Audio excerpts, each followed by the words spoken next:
देखती आँखों सुनते कानों और लाइक और सब्सक्राइब करते हाथों को मेरा सलाम। आज मैं ना यूरोकिट की सफाई के हवाले से आपसे मुखातिब हूँ और आपको बताना चाह रहा हूँ कि कितना ज़रूरी है। यूरोकिट तकरीबन थोड़े अरसे बाद वॉश कर लेनी चाहिए टोटल खोल के। इतना मुश्किल काम नहीं है, अगर आप घर पे भी करना चाहें तो कर सकते हैं, या दोस्त अब आप जितने भी मैकेनिक के काम करते हैं वो कर लिया करें।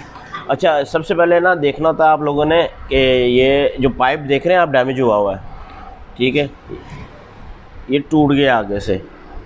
ये अब इसका क्या हल है? इसका हल यही है कि आप इसको चेंज कर दिया करें, ठीक है, ये पाइप।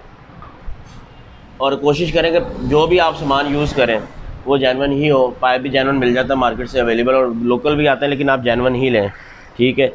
अब आप इसको उतार लें,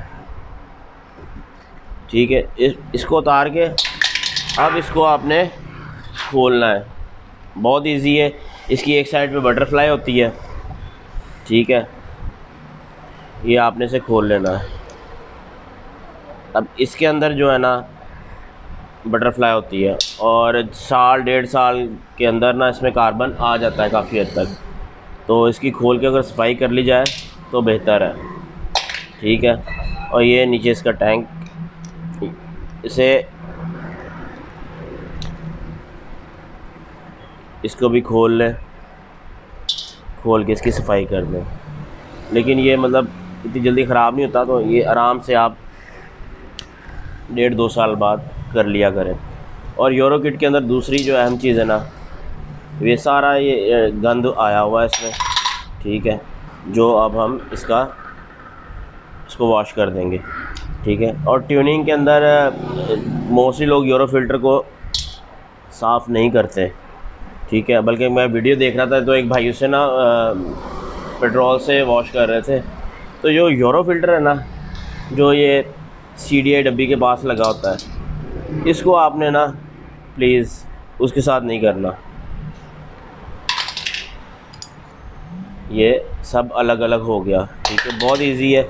और ये बेसिक, ये जब एयर आती है ना तो ये इस तरह वर्क करता है, ये देख रहे हैं। तो इनकी सफाई बहुत ज़रूरी है, लेकिन इसकी सफाई कह लें कि साल 1.5-2 साल बाद एक दफ़ा, या जब भी, क्योंकि मोस्टली शहरों में इतना गंद तो होता नहीं है। तो ये बेसिक, और यहाँ से इंजन की जो एक्स्ट्रा हवा है वो ऊपर आती है, ऊपर से फिर यहाँ आके फिर इसने वापस इस फ़िल्टर में आना होता है, ठीक है। तो जहाँ से इन वहाँ से आउट, ऐसा सिस्टम भी है। ये इसका यूरो फिल्टर है, ठीक है। मैं तो तकरीबन हर दूसरी ट्यूनिंग पे लाजमी इसको साफ़ कर देता हूँ, और जब मुझे लगे कि ये बंद हो गया फ़िल्टर तो मैं इसको चेंज भी कर देता हूँ। तो यूरो फिल्टर जो है ना, ये भी आप हर ट्यूनिंग पे, और इसको चेक करने का तरीका, ये बिल्कुल ठीक है, साफ़ है, खुला हुआ है। तो वो जो भाई पेट्रोल से धो रहे थे ना, तो काइंडली वो इसके अंदर होता है गत्ता।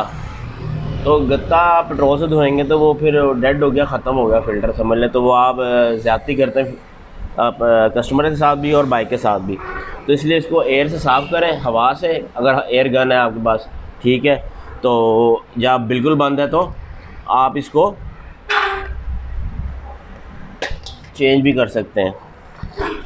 अब इसकी सफाई करके इसको वापस एज़ इट इज़ वापस फिट कर देना है। पाइप हमने नया लगा देना, जेन्युइन मंगवा लिया है, ठीक है। जेन्युइन पाइप डबल कोट होता है, एक इसके अंदर ये ब्लैक, उसके ऊपर फिर ग्रे स्ट्रक्चर है, ठीक है। इसके ऊपर उन्होंने एक एक्स्ट्रा पाइप दिया होता है जो इनके अंदर आना होता है ताकि ये डैमेज ना हो, क्योंकि ये बड़ा अहम पाइप है। ये नहीं यूरो का ये वाला पाइप, ऊपर वाला पाइप, ये सारे पाइप बहुत अहम है।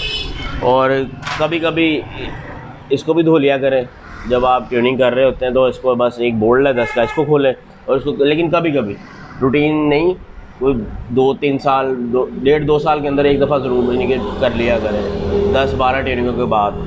तो इससे आपकी साउंड अच्छा होगा, पेट्रोल एवरेज अच्छी होगी, मोटरसाइकिल का रिदम अच्छा होगा, और मोटरसाइकिल बहुत मज़ेदार चलेगी, लाइक जिस तरह अप्लाइड हो रही है, ठीक है। तो अब लेट्स सी, मैं शुरू करता हूँ। तो इसकी फ़िटिंग जो है इंशाल्लाह फिर मैं अगली वीडियो में दिखाऊँगा। और ब्रेक तो बनता है,